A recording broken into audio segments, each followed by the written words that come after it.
민수기 15장입니다. 1절 3절 백성들이 가나안 땅에 들어가면 제사를 정상적으로 드려야 합니다. 하나님께서 레위기 법에서 이미 제사법들을 상세하게 알려주셨지만 여기서는 그 제사법들을 보완하는 새로운 규정들이 추가됩니다. 3절은 번역을 수정할 필요가 있는데 이렇게 해야 합니다. 여호와께 화제, 음식 봉헌물입니다. 곧 소나 양을 골라 번제나 화목제를 서원제나 낙헌제, 절기의 제사를 위해 향기로운 냄새로 바칠 때 이렇게 번역해야 됩니다. 이런 제사들은 모두 화제, 음식 봉헌물입니다. 그 음식 봉헌물들은 번제와 화목제로 총칭되며 화목제는 서원제와 낙헌제, 자원제죠. 서원제와 낙헌제로 구성되고 레위기 23장에서 지정된 절기에서도 다양한 희생 제물들이 바쳐집니다. 화목제는 레위기 22장 18절에 의하면 세 가지 종류로 나뉘는데 감사제, 서원제, 그리고 자원제, 낙헌제입니다.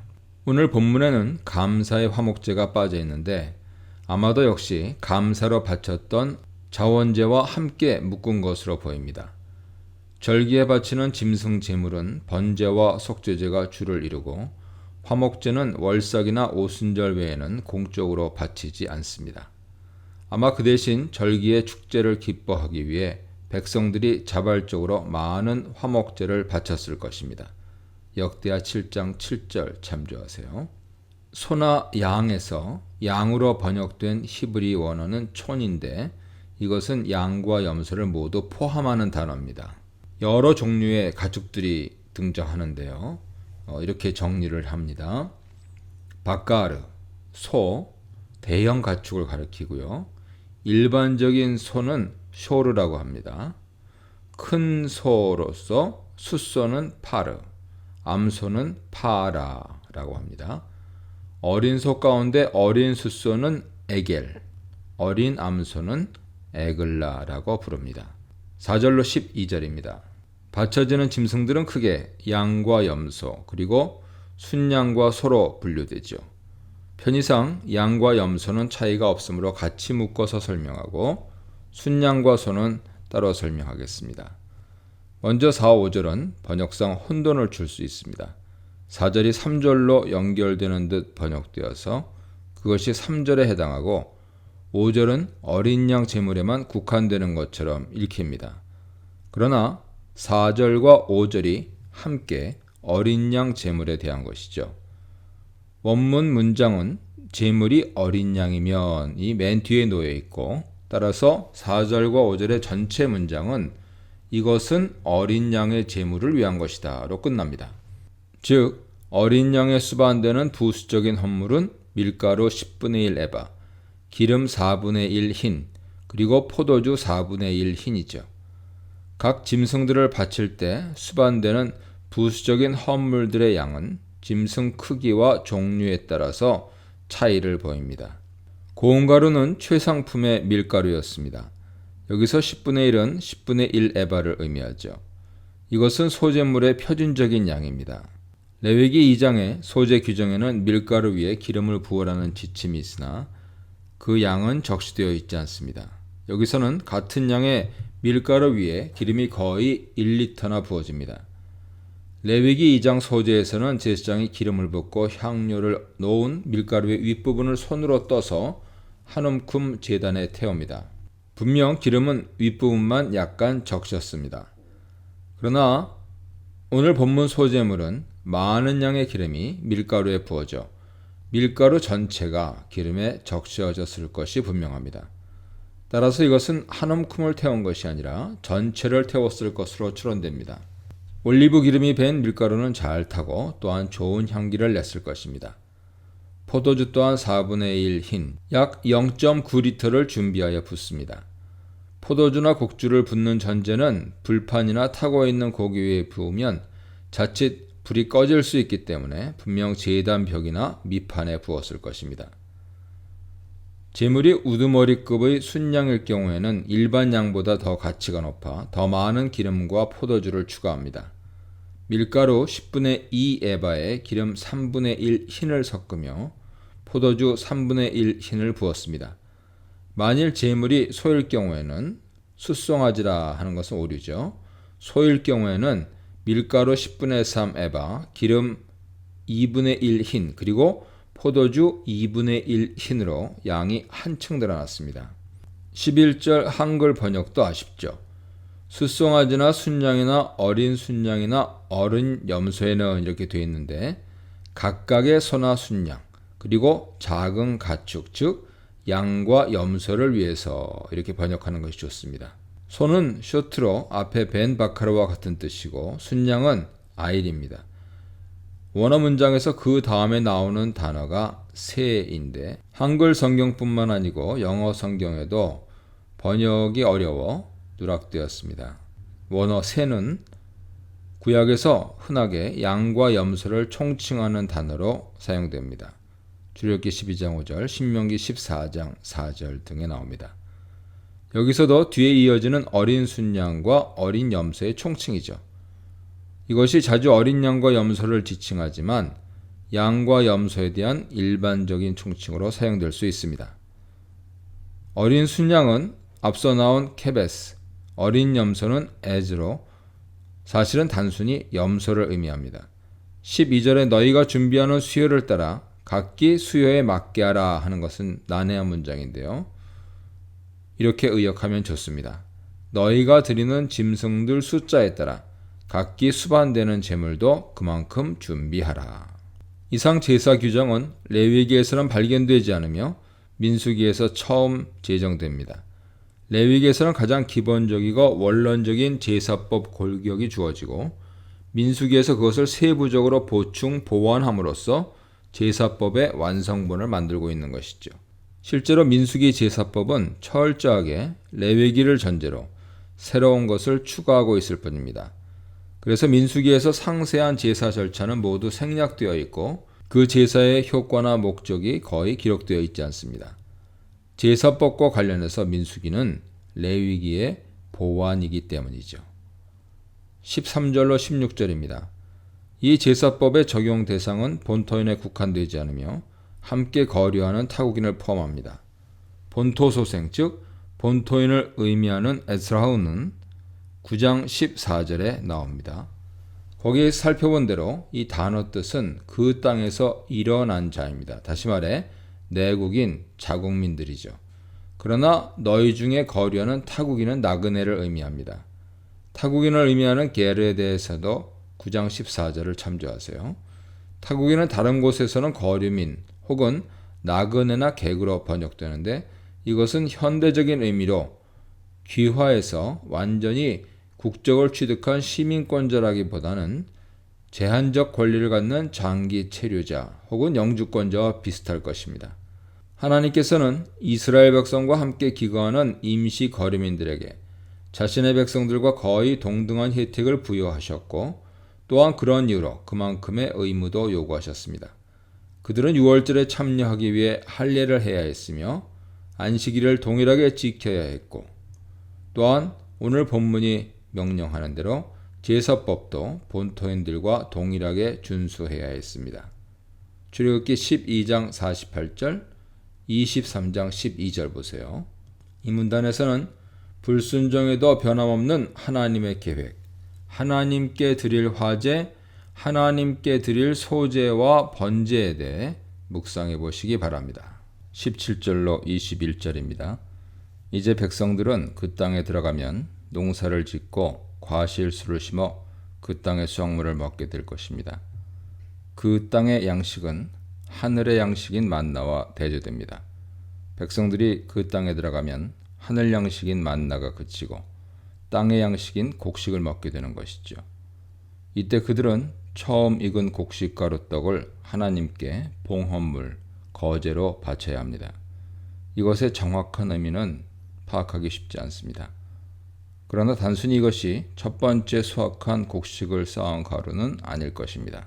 세부적인 의견 차이가 있으나 대부분 인정하고 있는 바는 이것이 곡식을 빻은 가루 반죽이라는 것이죠. 여기 보리와 밀이 모두 포함되는 것으로 보아야 할 것입니다. 아마 처음 타작한 곡식을 빻아서 가루로 만들어 그것으로 음식을 만들기 위해 반죽을 할 때 반죽 한 덩어리를 먼저 하나님께 바친 뒤 음식을 만들어 먹으라는 의미로 생각됩니다. 그 양이 적시되어 있지 않으나 랍비들은 최소한 가루 한 오멜, 즉 약 2.2리터였다고 해석합니다. 그 반죽의 첫 번째 덩어리는 하나님께 바치는 타작마당의 봉헌물 거제에 비견됩니다. 타작마당의 봉헌물이란 곡식의 첫 추수물의 일정량을 타작하고 도정한 뒤 포도주 및 기름과 더불어 성소에 봉헌해 제사장 식량으로 드렸던 예물을 의미합니다. 민수기 18장 12절 보세요. 그와 마찬가지로 첫 반죽 덩어리를 여호와께 바치라는 명령인 것이죠. 22절로 28절입니다. 곡식의 첫 추수물의 봉헌에 대한 규정이 전달된 뒤 갑자기 속죄제 규정이 뒤 있습니다. 언뜻 이것은 논리적으로 연결되지 않는 것처럼 보이나 이 속죄제 규정은 그 뒤에 이어지는 안식일 위반죄를 다루기 위한 사전 준비인 것이 분명합니다. 속죄제의 전반적인 내용과 절차는 레위기 4장, 5장에 상세히 설명되어 있죠. 따라서 오늘 본문은 상세한 반복이 불필요한 내용은 제외하고 새로운 내용을 추가하면서 레위기에서 주어진 속죄제 규정의 핵심만 간추려 재진술합니다. 그러나 문제는 언뜻 보기에 속죄제 규정이 레위기와 민수기 사이에 명백한 불일치가 존재한다는 점이죠. 레위기와 마찬가지로 여기서도 속죄제를 드릴 수 있는 조건은 부지 중에 죄를 지었을 경우로 국한합니다. 레위기 5장 1절로 4절과 같은 일부 고의가 경미한 몇몇 죄들을 제외하고는 원칙상 고의적인 범죄는 속죄제가 허용되지 않습니다. 우선 회중이 부지 중에 범죄했을 경우에 드려지는 제물은 다음과 같습니다. 소 한 마리의 번제, 소제, 전제, 순념소 한 마리입니다. 반면에 그런 죄를 개인이 지으면 1년생 암염소를 바치라는 요구만 명시되어 있죠. 이런 표준은 레위기법과 크게 상충합니다. 레위기 속죄제 규정은 죄인 신분에 따라 속죄 제물을 5종류로 등급하죠. 먼저 제사장, 대제사장과 회중은 동급으로 취급하여 숫소 한 마리를 바칩니다. 어떤 사람은 레위기 4장 3절에 기름 부음 받은 제사장을 대제사장이라고 주장합니다. 그 경우 일반 제사장은 목록에서 누락되는 문제가 생기기에 제사장 혹은 대제사장이라고 말씀드린 것입니다. 여기서 제사장과 회중을 위한 제물은 숫소이며 그 외 번제와 다른 제물을 요구하지 않습니다. 그 외 신분에 따른 그러한 제물은 레위기 4장을 참조하세요. 여기서 문제는 이 회중을 위한 기준이 오늘 민수기법과 다르다는 점이죠. 민수기에서는 회중의 동일한 죄를 위해 번제 소 한 마리가 드려지고 속죄제는 순념소 한 마리를 바칩니다. 그 외 추가로 소제, 전제를 바치도록 요구하고 있습니다. 심각한 것은 양자 간, 즉 레위기와 민수기 간 짐승 제물들의 두드러진 차이죠.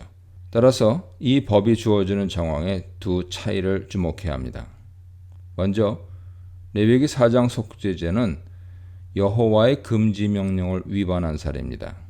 한글 성경에서는 그것이 정확히 번역되어 있지 않은데 레위기 4장 3절은 누구든지 여호와께서 금지하신 계명 중 하나라도 그릇 범하면으로 해석해야 합니다. 금지 명령 위반이죠. 제사장, 대제사장과 회중이 이 금지 명령을 어기면 숫소를 바쳐야 합니다. 그러나 민수기 15장에서는 여호와가 말씀하신 이 모든 명령이라고 언급하면서 레위기와 차이를 보입니다. 즉 금지하신이라는 표현을 포함하지 않고 있는 것입니다. 이를 여호와의 수행명령에 대한 가능성을 고려해야 하는 것이죠. 수행명령이란 무엇을 하라 하는 명령이죠. 적극적인가 자발적임이 요구되는 이 명령 위반은 금지 명령 위반만큼 심각하지는 않았습니다. 이런 차이로 인해 민수기에서는 회중을 위한 속죄 제물이 순념소로 낮춰진 것일 수 있습니다. 다른 가능성은 레위기와 민수기 사이의 회중의 차이죠. 레위기 4장 회중은 제사장들이 포함된 회중이 분명합니다. 민수기 15장에서는 제사장이 제외된 회중일 가능성이 있습니다. 이때 짐승 제물의 차이가 발생하여 제사장이 제외된 회중을 위해 순념소의 속죄제가 요구되는 것은 자연스러울 것입니다. 전자인가 후자인가에 대해서 후자의 가능성이 더 유력해 보이죠. 실제로 제사장이 제외된 회중을 위해 여러 차례 순념소가 바쳐진 것이 레위기 9장, 16장, 23장, 민수기 28장, 22절 등에 나와 있습니다. 오늘 본문의 속죄제 규정으로 미뤄볼 때 아마 레위기 4장의 속죄제를 바칠 때도 번제, 전제, 그리고 소제가 곁들여졌다고 볼 수 있습니다. 그 부피나 양은 앞서 살펴본 짐승 제물에 곁들여진 밀가루와 기름, 포도주의 경우를 따랐을 것입니다. 한편 오늘 본문은 이 회중에 이스라엘 백성들과 함께 기거하는 타국인, 즉 거류민들도 포함되어서 그들도 죄사함의 혜택을 받는다고 말합니다. 회중 전체를 위한 속죄제에 이어서 개인의 비고의적인 죄를 위한 속죄제가 설명됩니다. 이것 역시 레위기 4장 5장에 상세히 규정되어 있습니다. 다만 여기서는 짐승이 암염소에 국한되어 있지만 레위기법에서는 암양도 가능하죠. 그러나 지파장과 같은 족장급 인물은 순념소를 바쳐야 했습니다. 간단히 정리하면 족장은 순념소를, 평민은 암양이나 암염소를 바쳤습니다. 29절로 31절입니다. 부재 중에 범한 죄에 대한 법은 본토인과 거류민 모두에게 동일하게 적용됩니다. 이것은 매우 악의적이고 고의적인 범죄의 경우도 마찬가지죠. 사실 고의적인 범죄 중에 죄질이 경미한 어떤 죄들은 그 죄를 자복하고 속죄제를 바쳐 용서받을 길이 있었습니다. 레위기 5장 1절로 6절 보세요. 하지만 죄질이 나쁘고 반역적인 악행죄라면 문제가 달라지죠. 오늘 본문의 법은 그런 악질 범죄에 대해서는 가차없는 징벌을 경고합니다. 그는 고의로 무엇을 범한 자죠. 이 말은 히브리 원어로 베아들라마, 즉 높은 손으로입니다. 이 높은 손의 범죄는 사실 하나님께 주먹질을 하는 행동으로 보면 정확합니다. 이것은 하나님께 비방을 퍼부으며 대드는 악독한 죄입니다. 본토인이든 타국인이든 그러한 중범죄자는 여호와를 모욕하는 자입니다.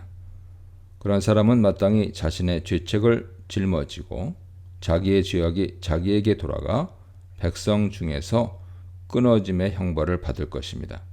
이 끊어짐, 제명의 형벌은 사실 사형과 동급의 가장 무서운 형벌인데 사형을 포함할 수도 있으나 죽은 이후에도 열조 무덤에 들어가지 못하는 비참한 죽음으로 생각됩니다. 이 문단에서는 약속에 대한 신뢰를 드리는 거제, 실수도 용서받게 하는 제사, 한 사람의 실수도 용서받게 하는 제사에 대해 묵상해 보시기 바랍니다. 32절로 36절입니다. 안식일을 위반한 자의 범죄는 앞서 표현된 높은 손의 범죄의 즉각적인 사례입니다. 원칙적으로 이러한 극악한 범죄에 대한 징벌은 사형입니다. 하지만 다른 유사한 반역 범죄 행위는 즉결 심판을 면하고 회개의 기회가 주어지기도 하는데 예컨대 다윗의 범죄요. 이런 결정은 전적으로 하나님의 주권과 재량에 달려있다고 보아야 할 것입니다. 안식일에 나무를 하던 자가 발각되어 사람들에게 끌려와 모세와 아론 그리고 온 회중 앞에 서게 되었습니다. 그러나 이런 범죄에 대한 판례가 없었고 또한 안식일 노동 금지 기준이 무엇인지 알 수 없었으며 율법에도 구체적 처벌 규정이 주어지지 않아 모세와 백성들은 하나님의 뜻을 알아보기 위해 그를 옥에 가두었습니다. 여호와께서 모세에게 이 사건의 해결책을 알려주셨습니다. 그 사람을 반드시 죽여라. 온 회중이 진영 밖에서 돌로 그를 쳐라. 사형에 대한 명령이 강조용법에 의해 강한 어조로 표현되어 있습니다. 실로 가혹하고 무서운 형벌이죠. 하지만 진영 중앙의 성막에서 하나님께서 통치하고 계시는 공동체의 질서와 성결을 유지하기 위해서는 이러한 엄격한 징벌이 당연시되었습니다. 이것은 구약에서 하나님께서 백성과 만인에게 자신의 거룩함과 영광을 알리는 방법이기도 했습니다. 하나님의 명령을 따라 회중은 그를 진영 밖으로 끌고 나가 거기서 돌로 쳐서 사형을 집행했습니다. 돌로 치다 라는 뜻의 동사 라감이 의미하는 바대로 투석형은 단순히 돌을 집어 사람을 맞춰 죽이는 데 그치지 않고 수많은 사람들의 돌팔매질로 그 시체가 돌로 덮여 무덤이 만들어지게 됩니다. 이런 사형 집행은 진영 밖에서 이루어져야 합니다. 진영 안은 성막에서 뿜어져 나오는 하나님의 거룩의 힘을 입으며 하나님의 공동체가 더불어 살고 있는 정결한 영역이기 때문이죠. 진영 안에서 경미한 부정결을 입은 사람이나 사물은 진영 밖으로 나가거나 내보낼 필요가 없었습니다. 그 경우 진영 내에서 일정한 날짜가 지난 뒤 목욕과 세탁을 통해 부정결을 씻어내면 충분했습니다. 레위기 12장 15장 보세요. 그러나 인간 사체나 나병, 악성 곰팡이 등은 가장 중대한 부정결로 이것들은 진영 밖으로 추방되거나 제거되어야 했습니다. 레위기 13장 14장 보세요. 따라서 어떤 사람의 사형 집행이 진영 안에서 이루어지는 것은 금지되었습니다.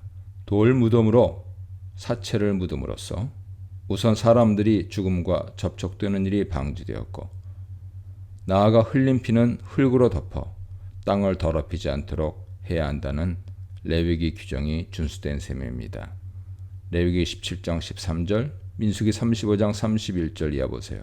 한편 구약에는 안식일을 거룩하게 지키면서 이날 모든 노동을 금지하라 했지만 구체적으로 무슨 일을 하지 말아야 하는지 목록으로 명시되어 있지 않습니다. 노동의 중지와 휴식은 당연히 요구되나 지키라는 말에는 더 적극적으로 준수해야 할 특별한 관습과 관행들의 존재를 암시하는데 성경은 그것이 무엇인지는 밝히지 않습니다. 실제로 성경에 안식일에 해야 할 일과 하지 말아야 할 일의 사례는 몇 가지밖에 제시되어 있지 않습니다. 예를 들어 불 피우기 금지, 요리 금지, 외출 금지, 벌목 금지, 장사 금지, 오락 금지, 집 나르기 금지 등입니다. 출애굽기 35장 3절, 출애굽기 16장 23절, 출애굽기 16장 29절, 레위기 23장 3절, 민수기 15장 32절, 느헤미야 10장 31절, 느헤미야 13장 15절, 이사야 58장 13절, 예레미야 17장 21절 이하 보세요. 아마 하나님께서는 율법과 당시 관행의 몇 가지 사례들을 통해 대략적인 가이드라인을 제시한 뒤 나머지는 이스라엘의 재량에 맡긴 것으로 보입니다. 결과적으로 이것은 유대주의로 하여금 과도한 율법주의로 흘러가게 만들었죠. 후대의 바리새인들은 복잡하고 까다로운 안식일 규정을 39가지나 만들었는데 이는 성경에 정한 범주를 넘어선 조치라고 볼 수 있습니다. 씨 뿌리기, 밭 갈기, 추수하기, 즉 낫질하기, 거두기, 즉 곡식단을 묶기, 타작, 곡식가 부르기, 즉 죽정이를 날려보내기, 손으로 고르기, 빻기, 채질하기, 반죽하기, 빵 굽기, 양털 깎기, 털이나 옷의 얼룩을 빨기, 양털 풀기, 즉 빗질하는 것, 물들이기, 실 뽑기, 배틀에 실 엮기, 배틀에 두 잉아를 만들기, 시실과 날실 두 개의 실을 짜기, 배틀에서 실을 빼기, 매듭 묶기, 매듭 풀기, 바느질, 찢기와 뜯기, 덧놓기, 도설하기, 가죽 벗기기, 가죽에 소금 치고 무드질하기, 가죽에 성 긋고 표시하기, 가죽 표면을 매끄럽게 만들기, 가죽을 자르기, 두 글자 이상 쓰기, 두 글자 이상 지우기, 집 짓기, 집 부수기, 불 끄기, 불 지피기, 제조품 완성을 위한 마지막 손질로서 마무리 망치질하기, 물건을 한 곳에서 다른 곳으로 옮기는 일 같은 39가지입니다. 나중에는 더 시시콜콜한 것이 추가되었죠.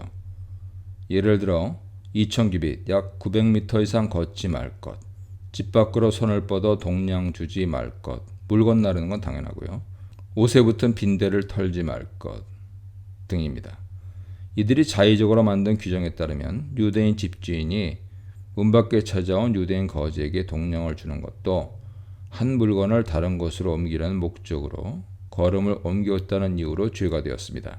거지가 먼저 손을 집 안으로 들이밀고 주인은 원래 있던 자리에 그대로 앉은 채 돈을 그의 손에 쥐어 주어야만 죄가 되지 않습니다. 얼마나 우스꽝스러운 노릇입니까? 안식일에 백성들은 쉼을 누리나 제사장들은 예배에 집중했습니다. 아마 백성들은 노동을 중지하고 쉬면서 각 처소에서 제사장들의 예배에 동참했을 것입니다. 평일에 성전에서 제사장들이 바치는 정기적인 제물은 아침과 저녁에 각각 순양 한 마리, 그 위에 붙는 독주, 곡주죠. 4분의 1 흰의 전제, 10분의 1 에바 밀가루에 4분의 1 흰 기름을 섞은 소제물입니다. 그러나 안식일에는 이것을 2배로 늘려드립니다. 즉, 매일의 제물에 더하여 순양의 번제 둘과 동일한 전제, 동일한 소제물을 추가로 바칩니다. 그 외 안식일마다 진설병이 새로운 떡으로 교체되었죠. 37절로 41절입니다. 안식일을 위반한 중대 사건이 발생한 후 하나님께서는 아마도 재발 방지를 위해 백성들에게 중대한 조치를 지시하셨습니다. 모든 이스라엘 백성들은 자신들의 옷단 귀에 술을 달되 청색끈을 그 술에 부착해야 합니다. 진품의 청색 염료는 가장 고가의 귀한 염료였기에 만일 이 끈이 그 염료로 색을 입힌 것이라면 상당히 비싼 물건이었을 것입니다. 청색 염료 원료인 바다소라는 지중해 연안, 구체적으로 대서양을 따라 넓게 서식합니다. 청색의 히브리어 테겔레트의 아카드 어원 타킬투는 지속적인이라는 의미를 갖고 있습니다. 이러미로 보건대 아마도 이 청색 염료는 오래도록 변색되지 않는 놀라운 내구성이 두드러진 특징이었을 것입니다.